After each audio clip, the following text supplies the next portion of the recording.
And here we are at the end of the Austrian 3 p.m. turn. So that's the second Austrian turn of the engagement.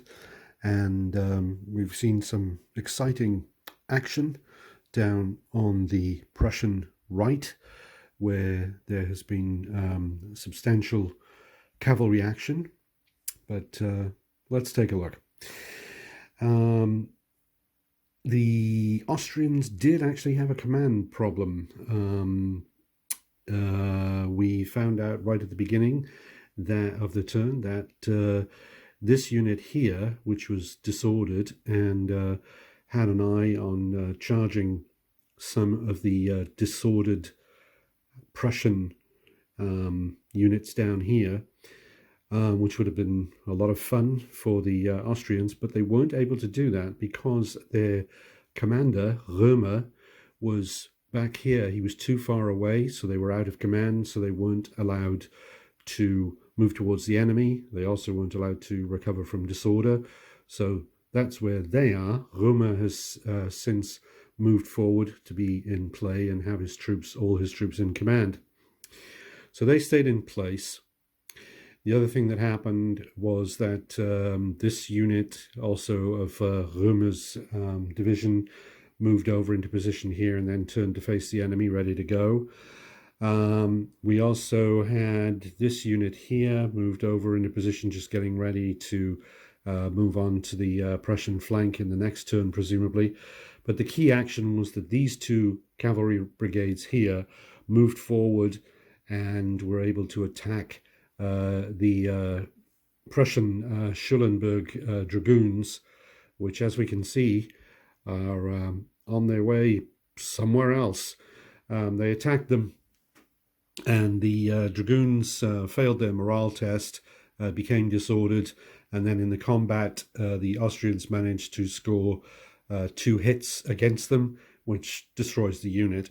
But then what happened was, at the end of the turn, we took a look at whether, Schulenburg's division had an exhaustion level of 2. So because the dragoons had been lost, the division was exhausted, which means that at the end of the turn, one then rolls a die to determine whether the morale in fact has collapsed, and they had lost 2 strength points during the turn, and sure enough, they rolled 2. And if they had rolled 1 or 2, that's to say equal to or less than, then a collapse would have occurred, and so collapse occurred. This unit had already been destroyed, of course, so then Schulenburg himself gets a permanent disorder marker. All his units become permanently disordered, so we've got the grenadiers, which are under his command, are now permanently disordered.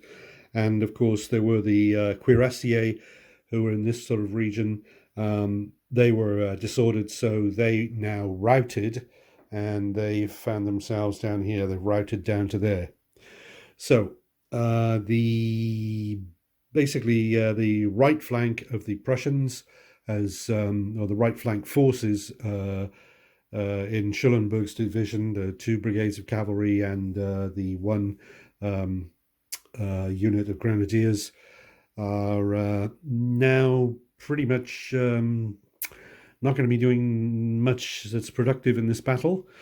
And obviously the Prussian right flank is looking seriously under threat, because the Austrians, we've got some disorder here, that'll be gone next turn. So the Austrians then, have got 5 brigades of cavalry on the Prussian right flank. But the good news for the Prussians, of course, was that at least those units which had been disordered by the retreat of their cavalry through them were not attacked while they were disordered. So they can get rid of that disorder, sort themselves out, hopefully, from the Prussian point of view, before the onslaught, the inevitable onslaught of the Austrian cavalry, which is now flanking them. Of course, also the Prussians have got their own cavalry, 2 units of medium quality cavalry down here, which will be able to come up to about here-ish in their turn. And otherwise, in other news, there was one other development, come to think of it, and that was that the Austrian commander, let's see, who we got down there? We've got, excuse me, Mollwitz. The Austrian commander decided to throw one of his units across the marshy stream, and so it's crossed the stream and it's reformed into good order so that it's on the other side of the stream, which means that it's got command problems, obviously keeping them in command, but essentially if he pops himself forward a bit, they would be able to wander down here and possibly make menacing moves aimed at the Prussian extreme left. So it's a thought. Other than that, a few remaining units down here stayed where they were, of course, and went stationary. And that pretty much wraps up the Austrian 3 p.m. turn. And here we are at the end of the 3 p.m. Prussian turn. We've basically had some reorganization of the line, some movement of troops, but no actual combat. The Prussians had one command issue, and that was that, of course, that this unit here of Schulenburg's division had routed down to here, so it was out of command. But of course, routers route and then they stop. And if you can get an army or corps commander in contact with them, they will rally them. But for the time being, then they're just stuck there. Schulenburg decided to take the grenadiers that, of course, are permanently disordered, to bring them down from this region down to here. And there's Schulenburg himself. And everyone is generally in a bad way. In the meantime, let's see, von Posadowski took his division, that's the chap, brought the 2 cavalry brigades, which had moved their way across the Kleiner Bach, and they're moving their way up here. They could have gone further, but they stopped to face in this direction. Otherwise, if they'd gone their maximum distance, they would have been in rather an interesting situation where they would have been up here facing this sort of way, this way, and I was worried about them being attacked by the Austrians and retreating into their own, retreating into the infantry, this sort of thing. So a bit more of a measured pace. So they've come up here and they've changed facing so that they're heading in this direction. They're also, it means that they won't be attacked in the next turn, because although there are lots of Austrian cavalry up there, the cavalry have got the infantry in the way, except for this one brigade here. But the assumption on the part of the Prussian commander is that the Austrians are not going to launch a disordered brigade against an ordered brigade. So we shall see. The assumption is that they will get themselves ordered again, lose their disorder. That'll take them half a turn, so they won't be able to charge them next turn. Okay, so these are moving their way up into the region of Helmsdorf, so as to be able to provide some kind of help on the Prussian right flank. The right flank itself, in the meantime, sorted itself out, got rid of some disorder. Units changed their facing. So, for example, these 2 units did a facing change, faced about, but they didn't move otherwise, so that they have gained, or they've retained, I should say, the stationary status that they had from before. This unit here is stationary. And let's see, we also had the artillery decided to locate itself a little bit further away from the enemy cavalry. The enemy cavalry could indeed charge it next turn, but I didn't like having it right there. It was too easy for the enemy to attack. So I've moved it down here, and it's got its base in contact with Prince Leopold's troops here. So they're in a reasonable sort of a position. And the distance here is such that even though these units have dedicated guns, this unit is slightly over 400 yards away from this unit, so there's no fire there. There's no fire indeed of any kind, except I've just realized, and I'll resolve that now, and that is to say that this unit, which moved down to here, it limbered and moved down and then unlimbered because it only moved half its move. So it could in fact fire on the Austrians across the way here. So I'll just quickly sort that out. And not surprisingly, the long-range fire from the artillery, which had just moved, was inconclusive. So that just about wraps up the Prussian 3 p.m. turn. Generally some reorganization of forces, the cavalry slowly moving up behind the main lines of infantry, but no actual combat, which brings us ready for the 4 p.m. Austrian turn. And here we are at the end of the Austrian 4 p.m. turn. The Austrians started out with no command problems, and they've done some movement, and there has been no combat. Essentially, down here, this unit of infantry belonging to the 2nd Division which had already moved across the Kleinebach, has moved into basically a position that will flank the Prussians if they go down in this direction. It's also sufficiently far away that even if this unit, for example, decided in the next turn to cross the marshy stream, it would take so long to do that it wouldn't be able to reach that unit and charge it in the flank, so they're quite safe. They're no longer stationary, of course, because they've moved. The rest of the Austrian infantry has remained stationary, and all the movement has been, not surprisingly, the Austrian cavalry. Now, the one thing that must be borne in mind, of course, is that Karl von Römer's left-wing cavalry is only 2 strength points away from division exhaustion, so it has to be handled with care. So that's the Römer's division here, the left-wing cavalry. Then we have the right-wing cavalry of von Berlichingen, and his units are here. And basically what's happening there is that this unit is sort of up front and center. It's got sort of mingled a bit with the village here, village of, what is that, Helmsdorf. And they're keeping an eye on things, keeping an eye on the Prussian flank, which would presumably make the Prussian commander very nervous about just sort of wholesale moving off in this direction to have the final big clash of arms, which the Prussians need to get moving on, one might imagine, because, of course, if they do that, then they'll have the Austrian cavalry not only to their right, but also to their rear.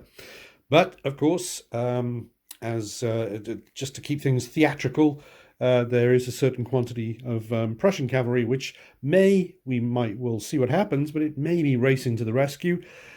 The other thing that had occurred to me was that the Prussian infantry should be able to give a fairly good account of itself, even if it's not stationary, when it's in melee with the Austrian cavalry, because they have high morale factors. They've got a morale of 6, which is marvelous. But the other thing too is that they're linear infantry, which means that in a melee, if they're not stationary, they're going to have 3 dice. But they have dedicated guns, which means they have 4 dice. And of course, cavalry brigades have 4 dice. So if you've basically, all other things being equal, it would actually mean that the Prussian infantry in melee with the Austrian cavalry, even if the Prussian infantry are not stationary, would have the advantage, because they'd have 4 dice against 4 dice, and they have higher morale. So As long as they're not being attacked sort of in the flank or the rear, or they're not being sort of doubled up and attacked by two brigades or something like this, then they should be offer up a stout resistance to the Austrian cavalry. But the Prussian general, I suppose the Prussian general then, obviously at this point, is von Schwerin over here, and he needs to get a move on, otherwise the Prussians will simply run out of time, because it's occurred naturally to the Austrian commander that there's no actual need for him to attack the Prussians. All he has to do is to prevent them from, as the scenario describes it, defeating the Austrian army, or prevent them from taking the town of Mollwitz. So that is the Austrian 4 p.m. turn. And now in the Prussian 4 p.m. turn, seeing as the action has really developed, here is a look at, this is not the end of the Prussian turn, this is after the Prussian movement.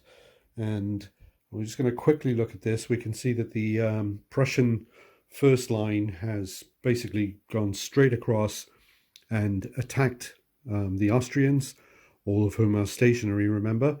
They've also held back their some troops on their extreme left flank here. They formed them up to face off against the Austrians. Here are some of the second line moving forward here. Then they've sent forward units from infantry units basically to face off against the cavalry, because as I said earlier, they have pretty good prospects against cavalry, even though the infantry are not stationary, because they've got their battalion guns. So they've got 5 dice, they've got high morale, and they're not terrified, as it were, by the cavalry, as long as the cavalry are in front of them. And then we also saw the Prussian artillery move down here so that it can have close range fire, hoping to be able to do damage to one of Römer's brigades, and hoping to, who knows, being able to contribute to the exhaustion of his brigade, of his division. And then the Prussian cavalry took the opportunity, they've just got their 2 units, but they thought that an opportunity presented itself where they could gang up on a single enemy cavalry unit, and that's what they've done here. So they've both charged the enemy cavalry there. So this, of course, is before any morale tests have been done, and just wanted to get a quick look at the situation now that the forces have closed with each other en masse. And here we are at the end of the Prussian 4 p.m. turn, and there's been a lot going on. We're halfway through the battle, precisely halfway through the battle, and as we saw, the big Prussian attack went in, and the result was not what I expected. It has to be said that fortune did not smile on the Prussians. I think they got the worst of the many dice rolls. But basically, there were 3 Prussian units that were killed outright by the steady Austrian line, which is stationary, of course.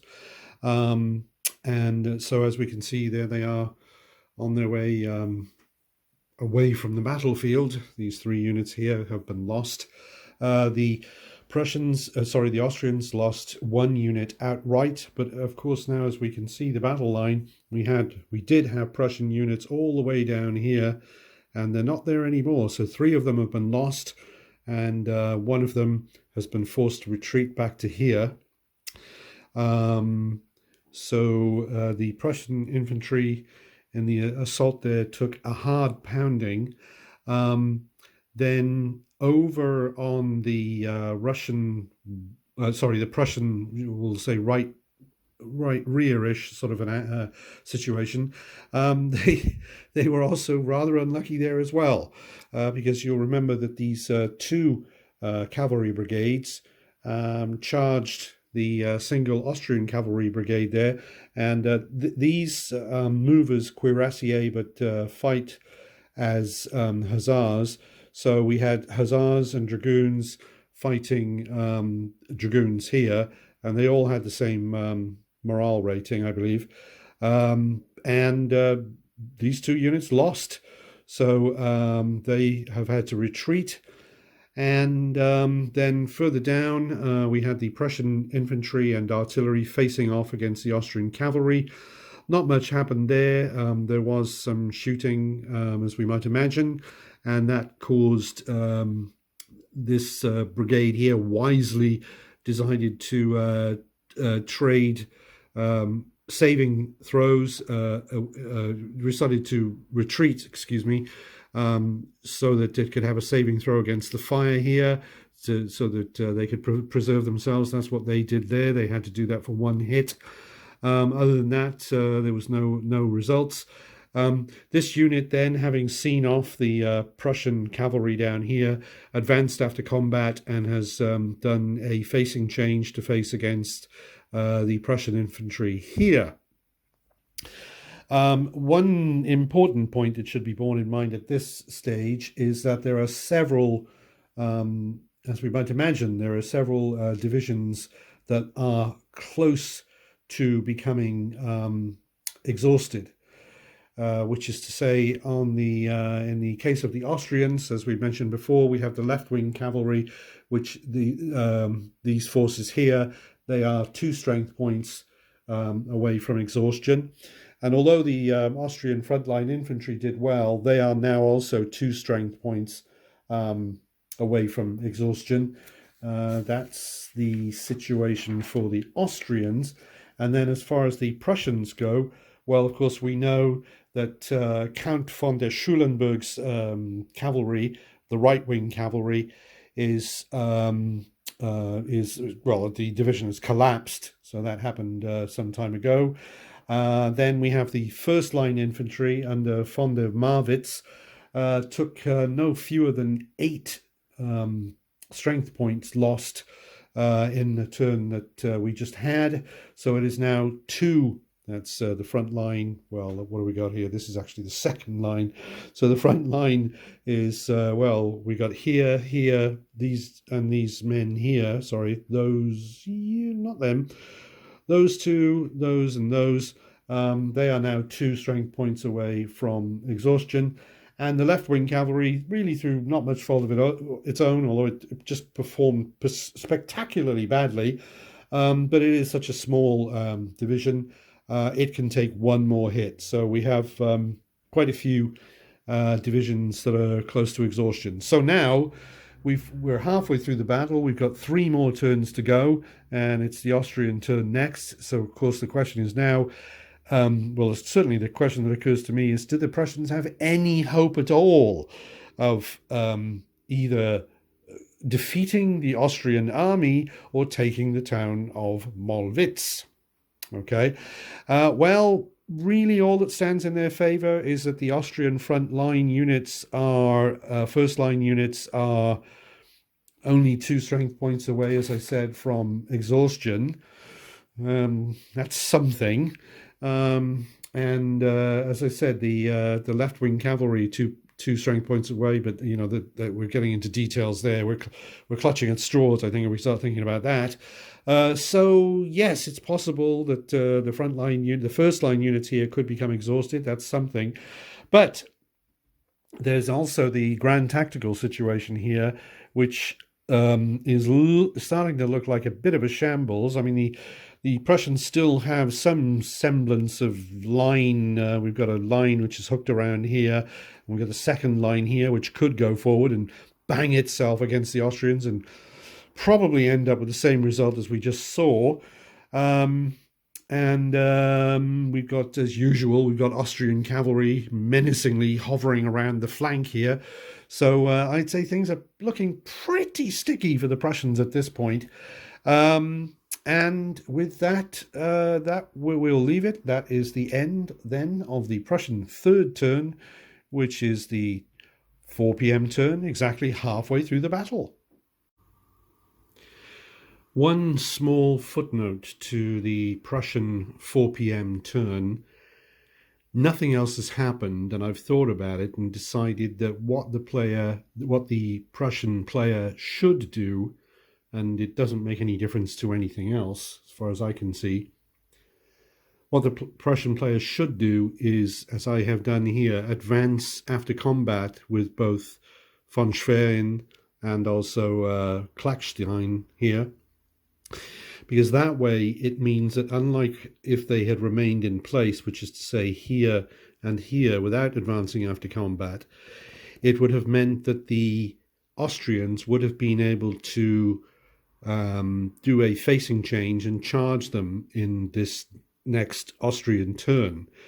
However, where they are now, I would argue that this unit, for example, in order to be able to turn and face this unit, it would cross over on top of the unit as it rotated. Remember, it's not wheeling, it's turning in place. So therefore, I would argue that that unit is not allowed to charge that unit. That's my understanding of the rules.